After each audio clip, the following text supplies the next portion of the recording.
ya, 20.000 itu bisa disetting berapa menit ya dia untuk memijat. Nah, pijatannya pun bisa disetting sesuai dengan keinginan kita mau model seperti apa gitu kan. Nah, ini adalah perkembangan dari industri 4.0. Maka yang terjadi adalah smart messenger atau telehealth yang lain ya kan. Banyak aplikasi-aplikasi yang dikembangkan untuk apakah itu deteksi ataukah itu kuratif ya, nanti akan berkembang. Kalau di Australia sana karena negaranya banyak yang jauh gitu ya, kalau mau kirim pasien harus pakai helikopter misalnya. Nah, sebelum helikopternya sampai, dia sudah kirim laporan EKG-nya ke dokter yang mau dituju di rumah sakit tersebut pakai aplikasi telehealth-nya itu. Nah, jadi sampai di sana sudah tahu apa yang harus dilakukan ya. Jadi hal-hal semacam itu kalau di negara-negara maju itu sudah menjadi apa, bagian dari kehidupan. Nah, itu apa impact-nya terhadap, di kita gitu ya. Kalau Anda lihat di sini, dampak evolusi tadi, itu akibatnya akan mempengaruhi organisasi atau tempat kita bekerja gitu ya. Yang terjadi adalah kurang lebih 47% mungkin pekerjaan yang hubungannya dengan SDM atau human resources menjadi digital gitu ya. Jadi ini harus kita ketahui. Kenapa? Karena endingnya adalah organisasi tersebut, terutama kalau misalnya itu yang menghasilkan produk maupun ini ya barang, itu mereka akan menggunakan alat ataupun infrastruktur yang dapat membantu dia supaya produksinya itu tinggi dengan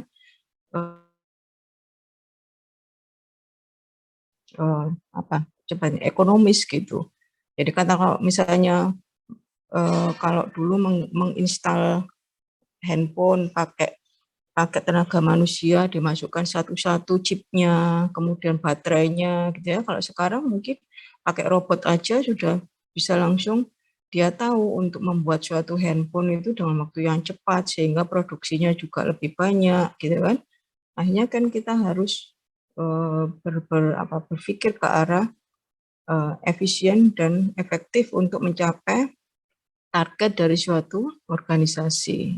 Nah itu ya, itu penting sebagai landasan bahwa kenapa kita perlunya untuk memanage sumber-sumber daya yang ada di suatu organisasi supaya kita bisa untuk mencapai tujuan organisasi.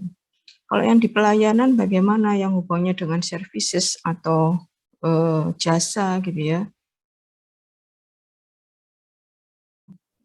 Istilahnya kalau kita di keperawatan, kita di kedokteran ataupun di tenaga yang memberikan pelayanan, maka harapannya tetap konsepnya, yaitu organisasi tersebut dapat memberikan pelayanan yang berkualitas dan memuaskan konsumen, kan gitu ya. Nah, kalau kita hubungannya kualitas dan memuaskan konsumen, maka semua hal yang sumber-sumber daya yang ada di suatu rumah sakit, ada di suatu institusi harus mendukung pelayanan yang berkualitas tadi. Contohnya apa?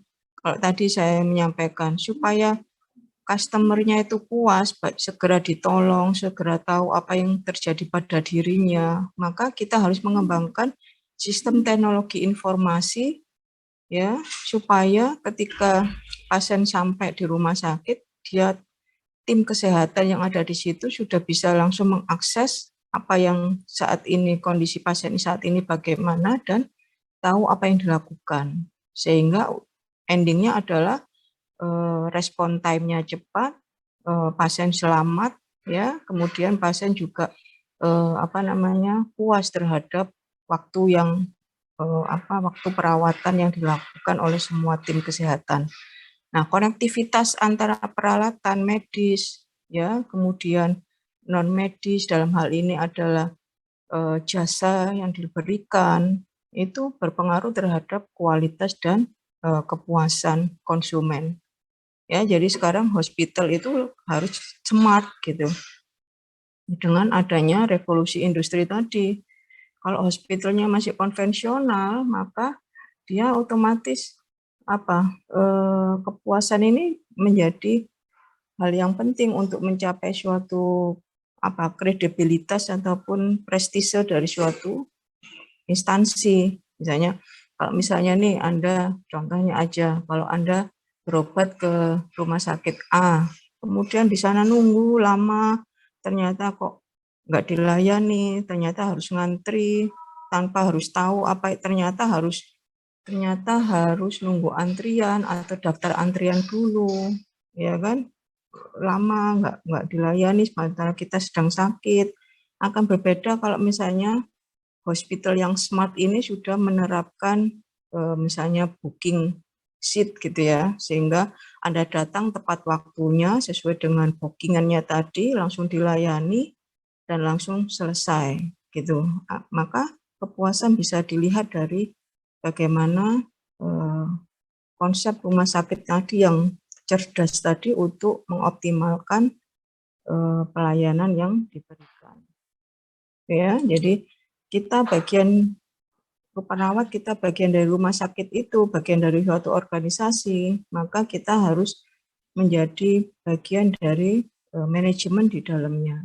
Ya, maka itulah penting kenapa kita belajar tentang manajemen. Ya, meskipun kita seorang perawat, kita tidak tahu nanti katakanlah setelah Anda lulus sekolah, ya, kemudian Anda melamar PNS, kemudian diterima di daerah pesisir ataupun daerah pinggiran di sana karena jumlah S1-nya yang terbatas, ternyata Anda dianggap memiliki kompetensi untuk menjadi seorang manajer. Maka apa yang harus dilakukan? Kembali lagi bahwa Anda harus memahami bagaimana Anda sekarang ini posisinya di dalam suatu organisasi. Ya, dalam hal ini rumah sakit. Oke, masuk ke intinya bahwa ketika kita bicara manajemen, maka manajemen itu adalah suatu proses di situ.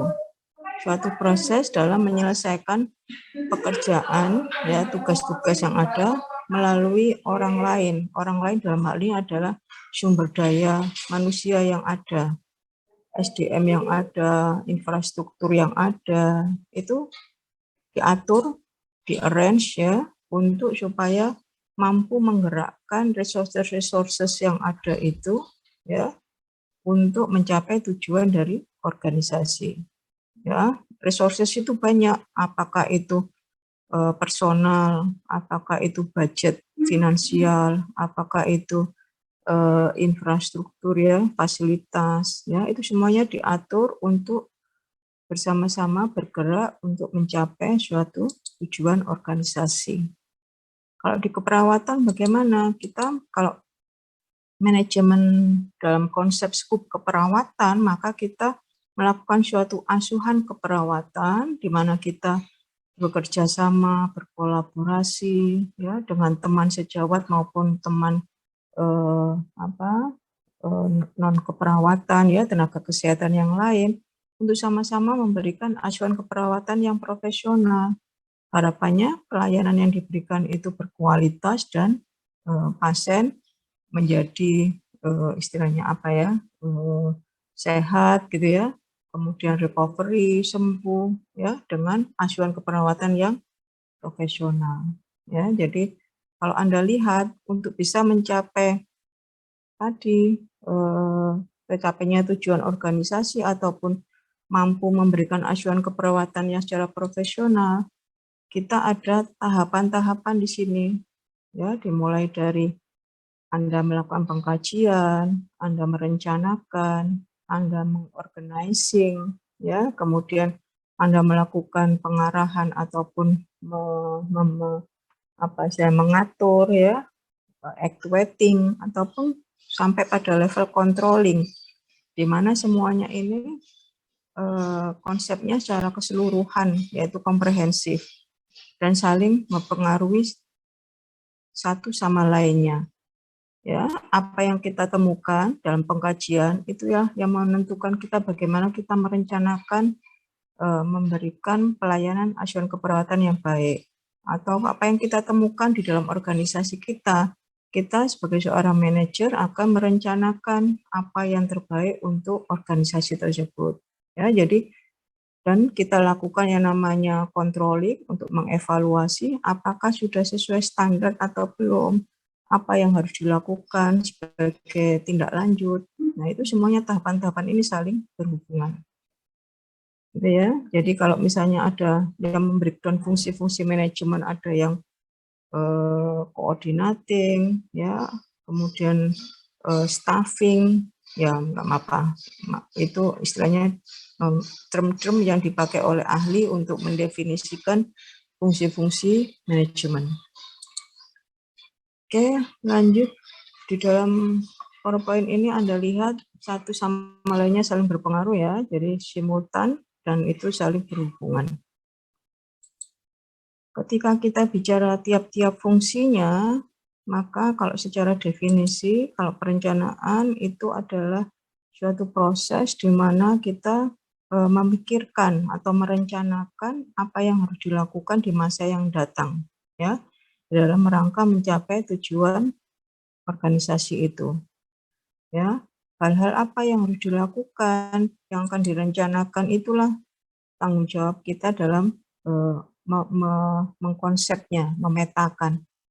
Jadi apakah kita memulainya dari merujuk bahwa apakah organisasi kita memiliki visi dan misi, ya kan? Kemudian apakah di tempat organisasi kita apakah sudah memiliki kebijakan atau SOP atau standar, ya. Kemudian kita bila itu sudah ada, maka kita evaluasi apakah up to date untuk 5 tahun ke depan, ya kan? Kalau belum, maka kita perlu adanya suatu upaya penyusunan standar yang ada. Dan jangan lupa di dalam memikirkan tentang pengembangan sistem informasi tadi, sistem informasi manajemen, karena kan kita sudah mengarah ke industri digital gitu ya, 4.0 dan ke depan akan pasti lebih baik. Maka ini juga harus kita rencanakan supaya tadi ujung-ujungnya kualitas dan kepuasannya tercapai. Nah, ini contoh konkretnya di planning itu apa yang harus kita lakukan. Kalau di tahap fungsi organizing misalnya, bagaimana tadi kemampuan kita untuk mengorganize, ya kan? Mengorganize itu istilahnya mengatur, menghimpun tenaga-tenaga yang ada, yang dimiliki, yang memiliki potensi-potensi apa saja di tiap-tiap personal maupun unit-unit yang ada untuk diintegrasikan gitu ya. Jadi kita itu tidak berdiri kayak semacam gerobak gitu ya. Roda-roda yang ada di dalam gerobak itu merupakan suatu unit-unit kerja di mana seorang pemimpin top leadernya, yaitu yang membawa roda tadi itu menuju tujuan atau garis finish atau yang mau dituju, maka semuanya harus berjalan, semuanya roda itu harus mengikuti arah dari istilahnya apa, roda ataupun dokar tadi jalan gitu kan. Jadi semuanya harus diintegrasikan dan dimanfaatkan untuk mencapai tujuan organisasi. Ya, jadi kalau apa aja yang harus dilakukan ketika kita mengorganising, maka Anda lihat di situ potensi-potensi unit-unit yang ada, resources yang ada. Kemudian Anda membuat suatu tugas pokok masing-masing dari unit-unit kerja tersebut untuk sama-sama bisa mensukseskan tujuan organisasi. Kalau kita di asuhan keperawatan, maka Anda akan belajar nanti pada pertemuan berikutnya tentang MPKP gitu ya, model praktek keperawatan profesional.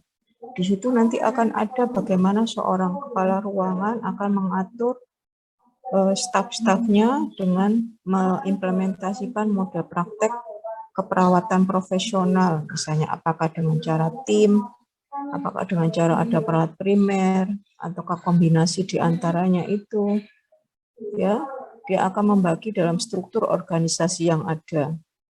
Kemudian dia juga akan masing-masing akan membagi daftar mungkin dinas atau membagi dengan pasien dengan sejumlah staf yang ada, gitu ya. Itu bagian bagaimana kita mengorganize SDM supaya apa? Supaya tadi pasien bisa dirawat dengan baik, ataukah tadi organisasi tujuannya segera tercapai. Ya.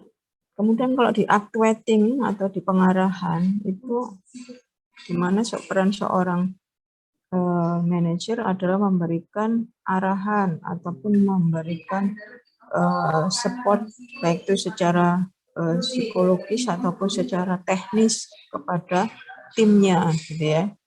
Jadi beberapa kegiatan-kegiatan yang termasuk dalam skill pengarahan, actuating dalam fungsi manajemen adalah kegiatan supervisi misalnya. Di dalam supervisi ini nanti akan dilihat, misalnya kepala ruangan mensupervisi kepala timnya. Di situ nanti kepala ruangan ketika melihat kepala timnya itu ada hal-hal yang perlu diperbaiki, maka dia akan memberikan feedback. Kamu seperti ini, temuan kita, solusi kenapa seperti itu, kemudian kita explore, kemudian kita berikan feedback atau masukan, harapannya supaya dia akan menjadi lebih baik. Maka peran seorang manajer di situ, ya, pendelegasian, komunikasi efektif, itu semua bagian dari skill-skill yang ada di fungsi actuating atau pengarahan. Kalau controlling bagaimana? Di controlling itu kalau Anda lihat itu ada proses di mana kita melakukan monitoring. Nah, monitoring pengawasan secara terus-menerus, ya, di mana rencana kerja yang sudah direncanakan tadi, di planning tadi, apakah dilihat capaiannya, apakah sudah tercapai, ataukah sudah tercapai tapi belum sesuai standar, ya, ataukah menyimpang dari standar atau tujuan yang mau dicapai oleh organisasi. Ya, di dalam fungsi controlling ini penting. Soal misalnya seorang kepala ruangan nih, kalau sudah memiliki visi misi ruangan misalnya menjadi ruangan bedah yang profesional, ya kan? Indikatornya ruangan bedah profesional itu indikatornya apa? Yaitu misalnya angka nosokomial di bawah 1%, angka misalnya infeksi dekubitus sekian, itu kan ada indikator-indikatornya. Nah, apakah standar itu sudah tercapai? Maka perlu dilakukan pengawasan, ya, oleh seorang manajer. Apakah sudah tercapai ataukah belum, ataukah terjadi penyimpangan terhadap apa yang sudah dilakukan itu tidak kok mengarah tercapainya visi ruangan tadi menjadi ruangan bedah yang profesional. Nah, itu yang menjadi pertimbangan. Ataukah ini sudah tahun kedua nih yang ditetapkan kan untuk mencapai visi itu dalam 3 tahun misalnya. Ini sudah tahun kedua nih menjadi suatu ruangan yang profesional, bedah yang profesional. Tapi di tahun kedua ini kok kita ininya masih tinggi, nosokomialnya, kemudian pasien yang dioperasi itu juga sering delay dan lain-lain, gitu ya. Maka hambatan-hambatan apa yang memungkinkan membuat delay dari tercapainya target waktu tujuan tadi, itu juga perlu dikontrol oleh seorang manajer. Ya, jadi itu pentingnya. Fungsi-fungsi tadi ya saling keterkaitan dan berhubungan. Kalaulah kita sudah melakukan controlling, kita mengaudit baik secara proses, secara struktur, secara hasil, ya kita di situ ada standar yang harus ditetapkan, ya, ternyata belum tercapai, kita akan melakukan yang namanya tindakan korektif. Tindakan korektif ini untuk supaya tahun depan lebih baik dan segera mencapai tujuan yang dicapai. Maka kita akan supaya mencapai tindakan itu kita melakukan replanning kembali. Ya, kita merencanakan apa yang diperlukan untuk tahun berikutnya. Ya. Jadi ini menjadi penting untuk kita bahwa semua fungsi-fungsi manajemen ini saling berkaitan dan tugas dari seorang manajer untuk mengaturnya, ya, karena dia adalah bagian dari sistem organisasi di situ. Ya, nanti silakan dibaca mengenai beberapa misalnya di dalam perencanaan kita harus mempertimbangkan waktu, ya. Jadi kalau di acuan keperawatan itu kan ada kriteria hasil 3 kali 24 jam gitu kan. Kalau ataukah dalam 1 kali 24 jam. Nah, itu jenis-jenis waktu yang ditetapkan untuk membuat suatu perencanaan. Kalau di dalam suatu organisasi, perencanaan jangka pendek, menengah, dan panjang. Ya, jangka pendek itu 3 kalau 1 jam sampai 1 tahun, menengah itu 1 sampai 5 tahun, jangka panjang biasanya 10 tahun. Ya, 10 tahun sampai 15 tahun ke atas tergantung dari ininya organisasi. Kalau di Stikes 2 itu jangka tiap tahun itu kita harus mempunyai namanya rencana operasional, renov namanya. Itu tiap tahun harus ada punya, setiap unit-unit memiliki namanya program kerja, rencana tahunan. Harapannya nanti di middle, rencana jangka menengah, 5 tahun pertama, 5 tahun kedua, 5 tahun ketiga. Kita mengacu capaian tujuan dari 5 tahunan tadi. Kemudian rencana jangka panjangnya di RIP, rencana induk pengembangan institusi, itu kita 25 tahun sampai 35 itu jangka panjangnya Stikes institusi. Maka semua unit-unitnya, apakah itu di kemahasiswaan ataukah di tempat saya di humas dan promosi atau di tempatnya penelitian dan pengabdian masyarakat, itu harus merujuk bahwa di tahun 2035 Stikes 2 harus mencapai menjadi suatu institusi pendidikan yang bermartabat, kayak gitu kan, mandiri, bla bla bla gitu ya, wawasan kelautan dan kemaritiman. Nah, itu tujuan organisasi. Kalau nanti Anda lihat kerja di rumah sakit Premier akan berbeda dengan visinya yang di rumah sakit RSAL. Ya, semua instansi atau semua organisasi memiliki visi yang harus dicapai. Ya, itu supaya roda berputar untuk kemanfaatan dan tujuan dari suatu organisasi tersebut. Gitu ya, nanti silakan dibaca tiap-tiap fungsi yang ada, kemudian kalau Anda sampai masuk ke tahapan tingkatan manajemen. Kalau Anda lihat, seorang manajer itu ada tingkatannya, ya.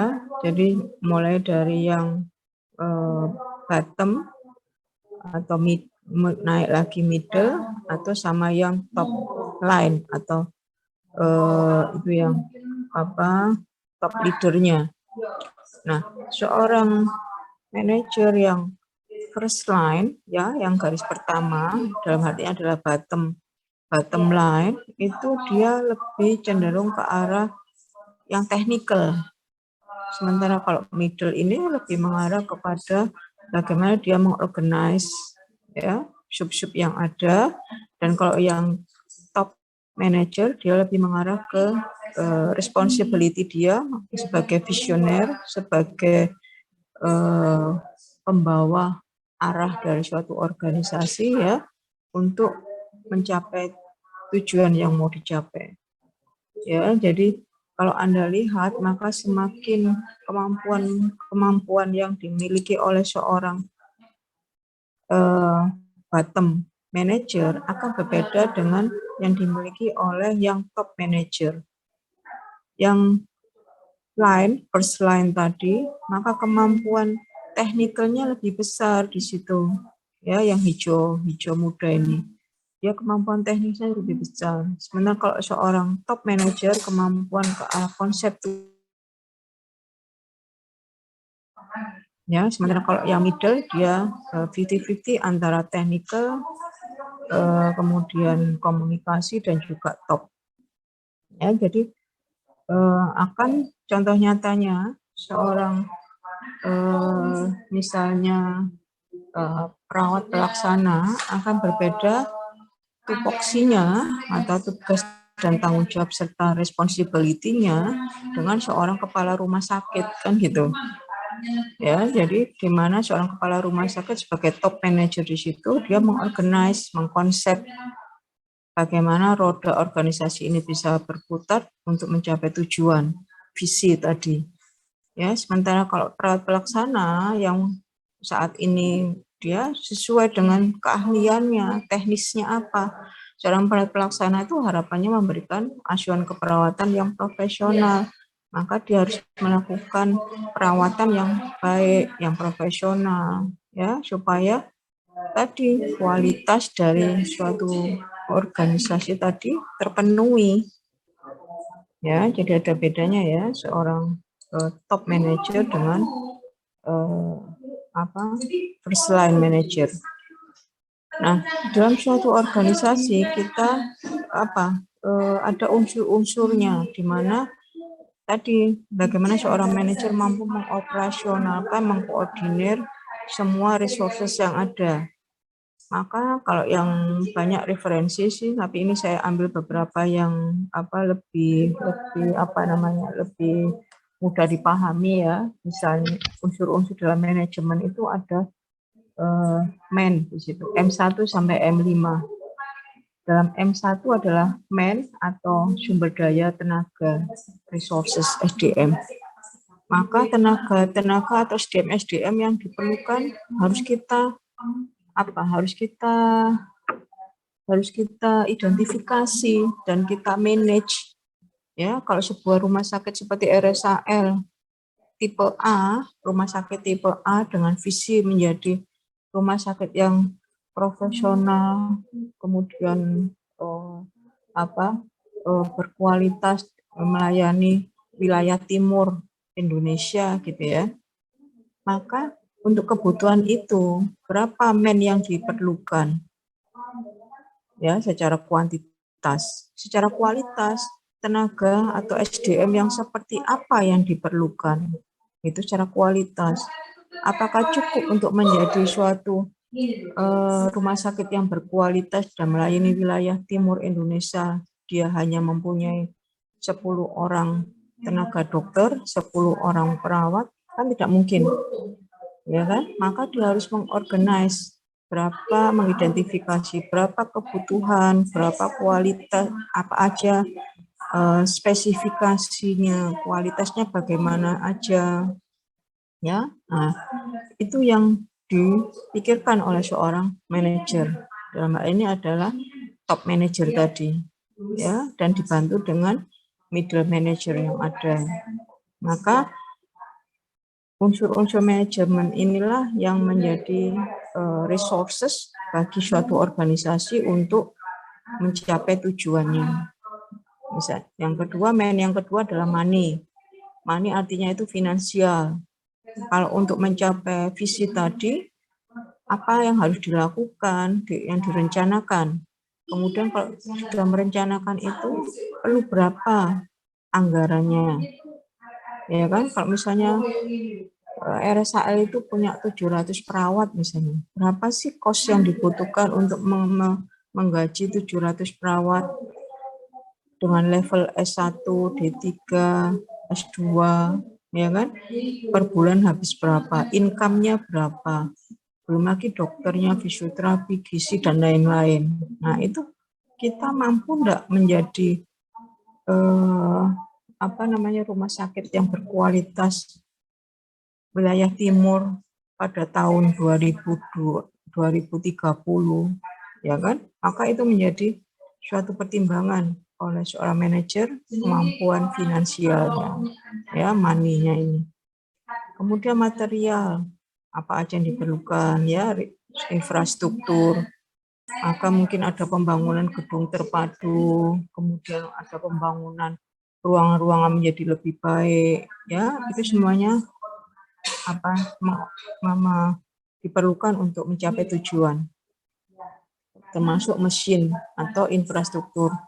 Kemudian metode itu hal-hal ataupun strategi yang diperlukan dalam mencapai tujuan. Contohnya, untuk memberikan pelayanan keperawatan yang berkualitas profesional, ya, asuhan keperawatan dilakukan secara profesional dan tingkat kepuasan pasien dan keluarga itu baik, maka Anda seorang manajer kan perlu memikirkan, kalau misalnya satu ruangan saya itu tempat tidurnya 30, perawatnya 10, kira-kira apakah optimal untuk memberikan pelayanan asuhan keperawatan?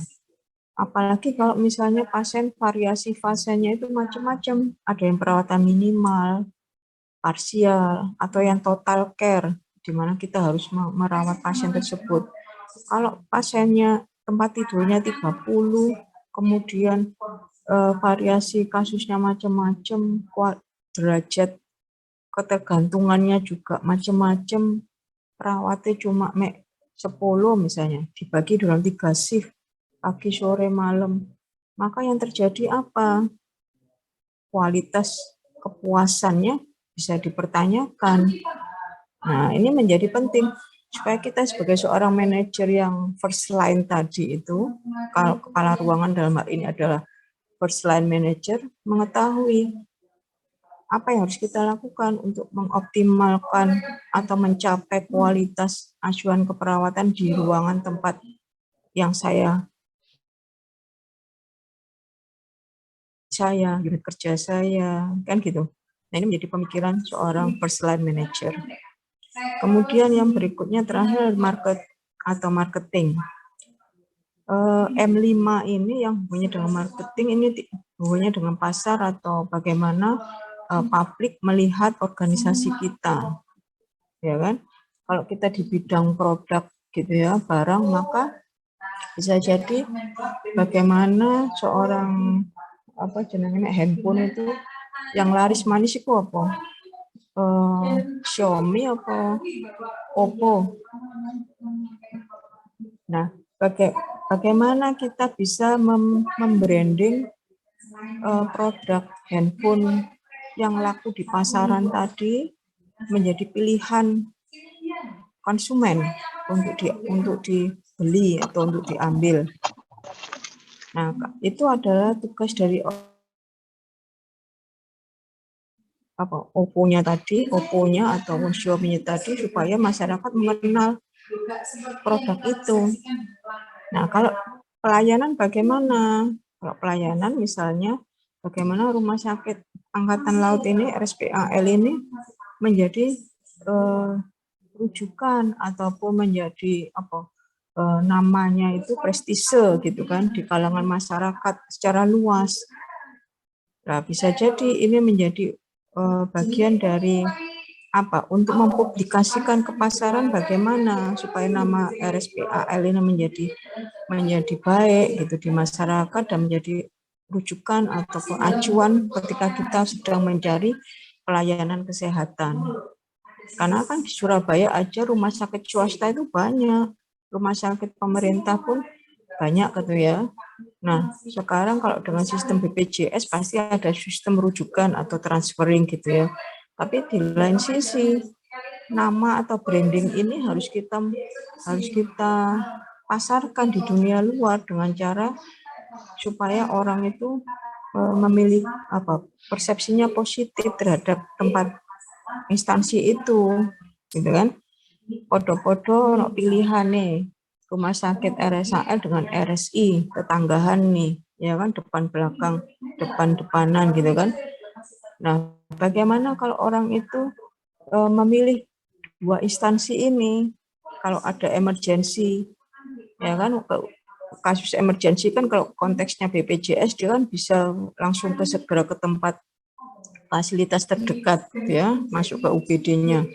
Nah, bagaimana orang itu bisa memiliki persepsi nono apa-apa, nono apa sing gawat-gawat itu langsung kirim main no RSAL, karena di RSAL itu langsung ditangani. Ya, sering kan kalau misalnya keluarga Anda atau tetangga Anda itu menyampaikan, oh langsung aja gowo no RSAL, oh langsung aja gowo no anggone RSI, aku nunggu langsung dianu, bla bla bla bla gitu kan. Ada yang memiliki mindset seperti itu di masyarakat kita. Ya, dari segi pelayanan ya. Maka yang positif itulah yang harus kita bangun, kita branding di suatu organisasi supaya tadi pasarnya luas, ya, income-nya juga meningkat. Kalau yang produk udah jelas bisa diukur. Misalnya kalau antara Xiaomi sama Oppo tadi ternyata orang itu kalau supaya harga secara terjangkau maka pakai Oppo misalnya. Tapi kalau misalnya secara signifikan spesifikasi digitalnya mungkin Xiaomi itu lebih recommended, ya kan? Ada positif, ada negatifnya. Tapi ketika seseorang itu memerlukan suatu kebutuhannya, misalnya sekarang ingin mencari handphone yang secara teknologi itu diperlukan untuk pekerjaannya, dia perlu yang teknologi yang advance, maka dia akan memilih Xiaomi misalnya. Ya, kalau habis Apple mahal gitu ya, kemudian yang terjangkau misalnya Xiaomi misalnya, maka dia akan memilih Xiaomi, ya kan? Karena dia perlu itu untuk kebutuhannya dia dalam bekerja. Sama ketika seseorang memerlukan suatu pelayanan kesehatan yang berkualitas, maka dia akan sesuai dengan kebutuhannya, dia akan memilih rumah sakit atau instansi yang memberikan pelayanan asuhan keperawatan yang profesional, ya kan, dan berkualitas. Ya, apa itu dulu menjadi tujuan utamanya. Nah, ini menjadi pertimbangan kita bahwa ketika kita mengelola suatu ruang rawat inap, ya, kalau Anda nanti sudah lulus menjadi kepala ruangan, maka bagaimana upaya kita itu supaya organisasi kita, tempat kita bekerja, dalam hal ini rumah sakit tempat kita bekerja, itu memiliki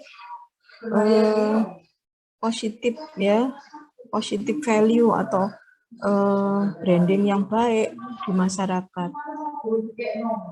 Dimulai dari hal yang kecil. Dimulai hal kecil itu contohnya apa? Mungkin dulu pernah ada, anggone kono nyengit perawate, nang kono komunikasinya nggak enak atos, aku nggak dikasih tahu apa-apa, tiba-tiba disuruh bayar ini gitu kan. Nah, itu termasuk salah satu bentuk marketing. Secara tidak langsung Anda mencitrakan bahwa di tempat tersebut kurang bagus secara pelayanan yang diberikan. Nah, ketika nanti misalnya Anda kepala ruangan nih, ketika tahu ada di kotak saran itu misalnya ada masukan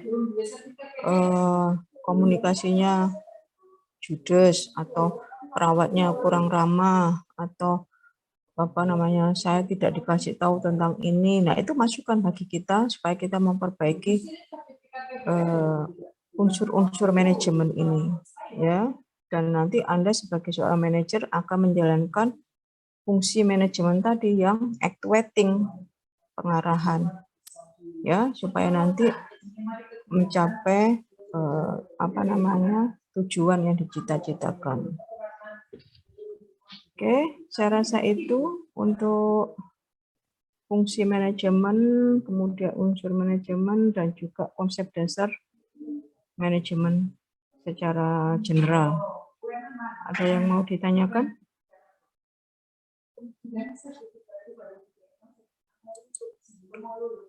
Ada yang mau ditanyakan?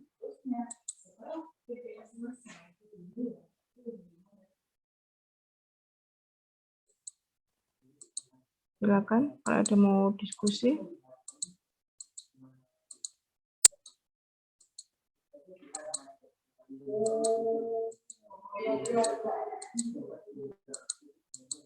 Suara saya terdengar ya?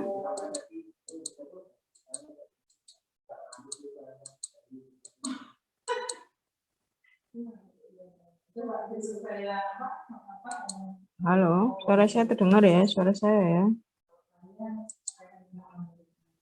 Iya, terdengar. Terdengar, Bu.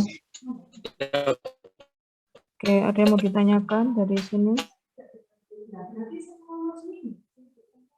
Tentang fungsi atau konsep manajemen?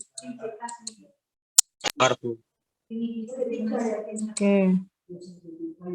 Lanjut ke apa namanya? Kedua ya, tentang kepemimpinan ya. Sudah terlihat PPT-nya? Siap sudah. Oke, masuk ke kepemimpinan secara dasar kita akan diskusi tentang secara definisi tugas pemimpin ngapain, kemudian keterampilan apa yang harus dimiliki oleh seorang pemimpin, ya, gaya-gaya kepemimpinan. Ini sering menjadi pembahasan di dalam keseharian kita. Oke, masuk ke topik definisinya. Lihat ya PPT-nya ya. Dalam definisi tentang kepemimpinan atau leadership, maka kata kuncinya ada 3 di sini. Ya, jadi bagaimana kita mampu mempengaruhi ya atau memberikan pengaruh, influence ya terhadap orang-orang di sekitar kita. Ya, untuk bekerja sama mencapai tujuan yang dicita-citakan, tujuan organisasi dalam hal ini ya. Jadi secara definisi ada influence di situ, ada pengaruh dari orang tersebut ya, sehingga dia mau sukarela, mau bersedia untuk bekerja sama untuk mencapai tujuan yang diinginkan. Ya, kemudian kalau ini ada definisi ini, maka kita akan merujuk pada bahwa seorang pemimpin itu memiliki yang namanya karakteristik atau keterampilan di mana dia mampu mempengaruhi tadi. Ya, jadi kalau Anda lihat karena ini suatu proses untuk mempengaruhi, maka dia memiliki karakteristik, memiliki kemampuan interpersonal yang bagus. Ya, nggak mungkin dong misalnya seseorang yang katakanlah apa jenenge nggak mau, jarang bergaul, kemudian konco-koncoan nggak gerumbul, nggak serawung misalnya gitu ya, itu dia mampu mempengaruhi orang lain. Maka seorang pemimpin itu memiliki karakteristik interpersonal yang baik untuk mempengaruhi orang lain, untuk supaya dia bersedia bekerja sama mencapai tujuan organisasi. Ya, secara definisi seperti itu. Maka ketika seseorang memiliki karakteristik interpersonal yang seperti apa, dia salah satunya beberapa referensi, banyak karakteristik kepemimpinan yang bagus ya. Jadi nanti kalau Anda lihat ternyata dia memiliki yang namanya kemampuan untuk mendengarkan, kemampuan untuk memberdayakan, dia memiliki kemampuan untuk inisiatif, memiliki vision ya, memiliki kemampuan untuk berpikir masa depan misalnya, ataukah dia percaya diri atau menghormati. Nah, beberapa karakter seperti ini itu ya ada di referensi, dia merupakan seorang pemimpin yang baik. Nah, ketika dia menjadi seorang pemimpin, maka secara fungsinya dia menjadi seorang apa? penghubung interpersonal yang memfasilitasi atau menjadi penghubung antar sesatu sama yang lainnya. Ya, kemudian dia juga seorang inovator atau dia mampu mengajak orang lain untuk berubah menjadi lebih baik. Ataukah dia sebagai decision maker di situ, mengambil keputusan. Dengan tugas dan dengan peran seperti itu, maka tugasnya selain dia memimpin personal yang ada di dalam organisasinya, dia juga merencanakan dan mengorganisir hal-hal yang diperlukan, sehingga dia memiliki semacam tanggung jawab ya terhadap apa yang ada di dalam organisasi tersebut. Ya, apakah itu hubungannya dengan keterampilan teknis, konseptual, komunikasi, maka dia memiliki kemampuan untuk itu juga. Ya. Nah, ternyata tidak setiap orang memiliki kemampuan menjadi seorang pemimpin. Maka kalau Anda lihat, itu tergantung dari faktor karakteristik pribadinya. Ataukah kelompok yang dipimpinnya. Ataukah situasi yang sedang dihadapinya. Nah, ini berpengaruh terhadap bagaimana seseorang mampu memimpin atau tidak. Kalau kita bicara karakteristik, maka mungkin tidak semua orang nih punya kemampuan untuk mampu mendengarkan orang lain, ya. Katakanlah dia karepe gitu kan, dia tidak bisa mengakomodir kebutuhan teman-temannya, ya kan, saran-saran temannya, ya itu kan. Kalau Anda sehari-hari kan bisa melihat sekitar Anda gitu kan, ada yang kalau dijak ngomong itu enak dengerin, ada juga gak apa jenis istilahnya gak ngungokno, karepe dhewe, kan ada yang seperti itu juga ya. Nah, ini karakteristik pribadi inilah yang berperan pada dia mampu menjadi seorang pemimpin atau tidak. Ataukah yang kedua, kelompok yang dipimpinnya, jumlah kelompoknya dalam hal ini. Misalnya nih, kalau Anda satu kelas isinya 40, mungkin akan berbeda dengan seorang presiden yang harus 300 juta misalnya. Ya, itu akan berbeda jumlah anggota kelompok yang dipimpin. Karena apa? Karena aspirasi ataupun kebutuhan karyawan itu akan bervariasi. Kebutuhan anggota kelompoknya itu juga bervariasi. Kemampuan yang dimiliki oleh kelompok itu juga bervariasi. Maka itu akan sangat berpengaruh terhadap dinamika organisasi. Ya. Atau situasi yang dihadapi. Situasi ini sifatnya hubungannya dengan kompleksitas situasi yang ada, waktu yang tersedia, fasilitas yang ada. Ya, ini berpengaruh. Contoh misalnya ketua kelas diminta untuk membuat misalnya ada lomba misalnya kelas meeting misalnya, dan besok sudah ada lomba kelas meeting 3 hari lagi dengan 40 teman-teman satu kelas itu, kira-kira dia mampu tidak mengorganize bagaimana Anda berkontribusi terhadap kelas meeting tadi, apa yang diperlukan, ketersediaan waktu yang ada. Di kelas meeting tugasnya ngapain sih, harus ikut apa, ngapain, apa gitu kan. Itu akan mempengaruhi seseorang, misalnya bagaimana dia mampu mengorganize kelas itu untuk mencapai target yang ada.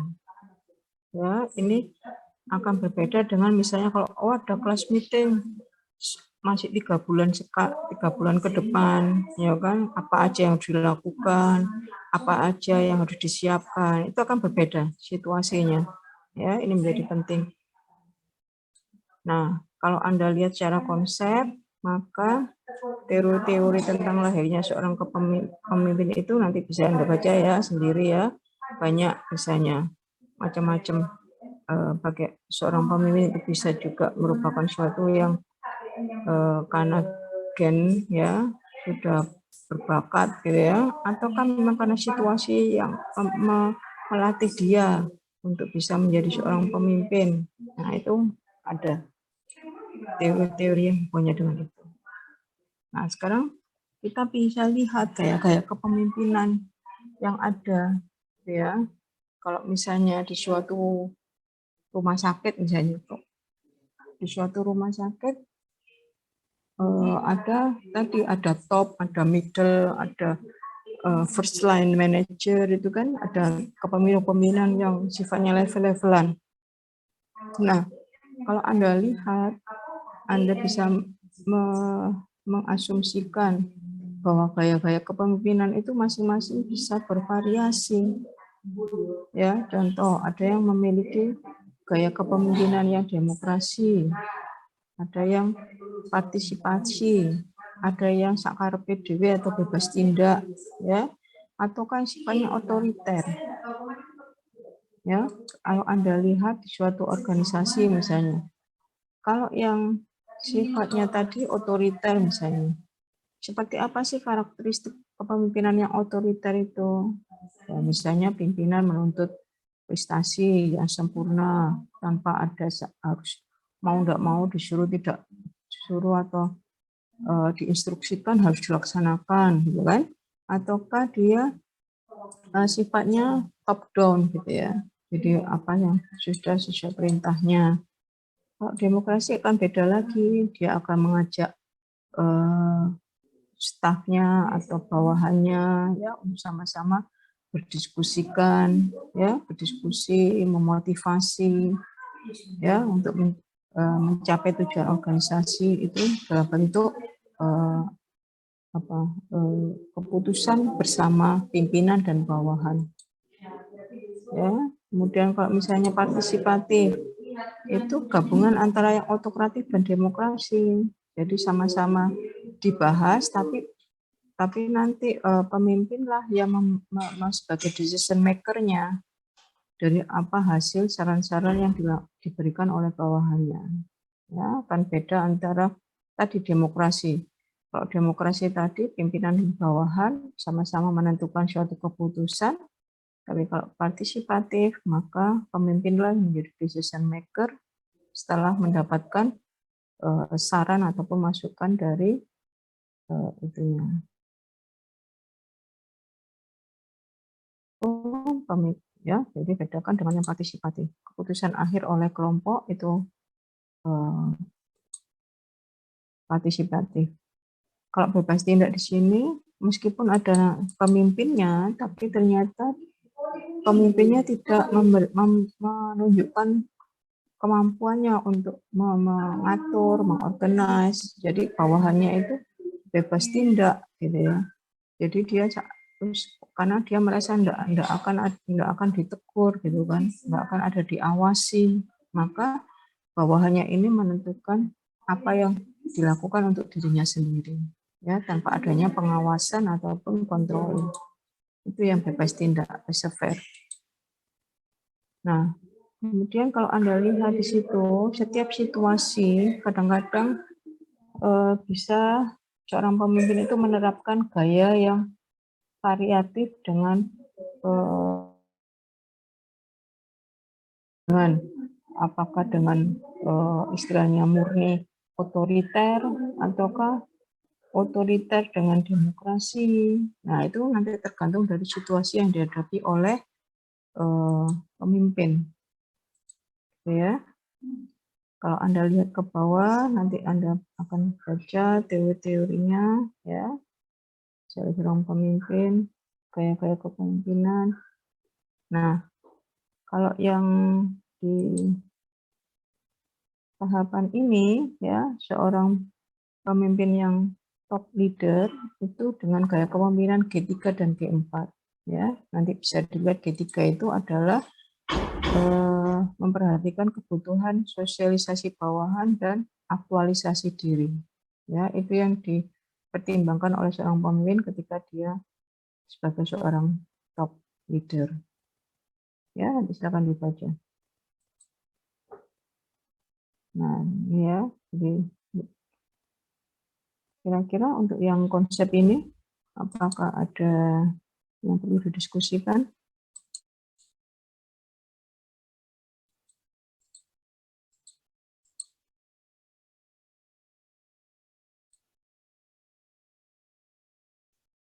Oke. Ada 94 partisipan yang ada di sini yang masuk. Silakan nanti presensi kehadirannya di itu ya, disesuaikan dengan yang hadir hari ini.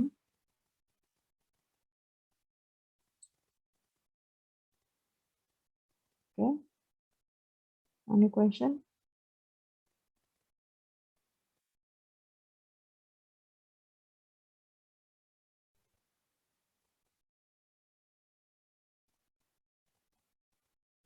Halo?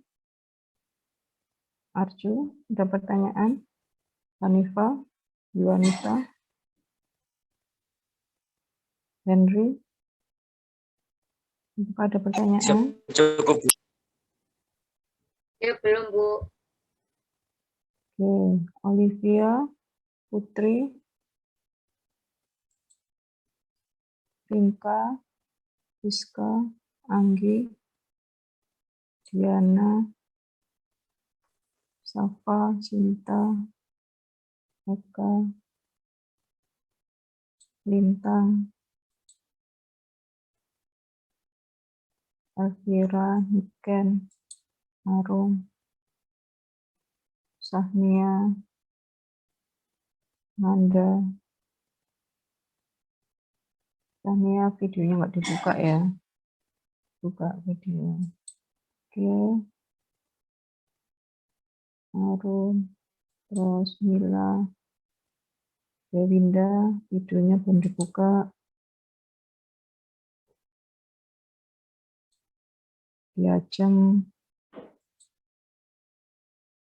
Asri, Nadifa. Oke. Marisa, Ayu Tri, belum dibuka videonya. Sandra, Alessa, Ciu ini siapa? Ciu. Oh, namanya Ciu. Kayak Mandarin. Panggilnya apa ini? Cece, Cece.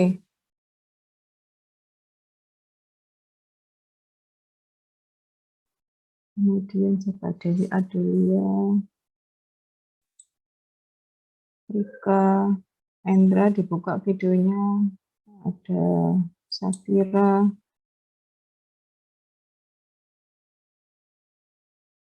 Ya, ini siapa?